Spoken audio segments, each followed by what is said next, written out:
Pabor ang mayorya ng mga Pilipino sa investigasyon ng House Quad Committee hinggil sa iba't ibang isyu batay sa Pulse Asia Survey.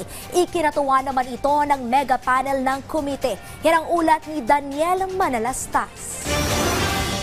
Lumabas sa isang survey ng Pulse Asia na kinumisyon ng Strat-based group na mayorya ng mga Pinoy ang pabor sa ginagawang investigasyon ng House Quad Committee. Partikular sa investigasyon nila sa extrajudicial killings, iligal na droga, as a Philippine Offshore Gaming Operators o POGO. Base sa resulta, 61% ang pabor, habang 24% ang nagsabi na hindi nila masabi kung pabor sila o hindi. 11% naman ang nagsabing hindi raw sila pabor. Ginawa ang survey noong November 26 hanggang December 3, 2024 na mayroong 2,400 respondents.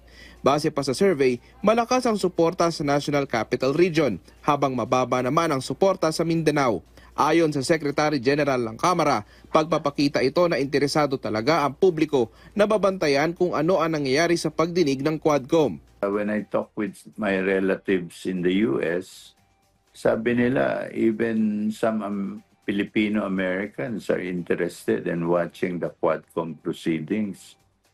So I wouldn't be surprised kung ganun yung interest nila, no? 61%, that's quite high. Pero aminado ang SecGen, posible pa ring magbago ang sinasabi ng survey.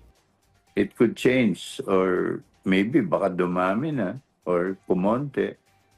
We don't know, no? But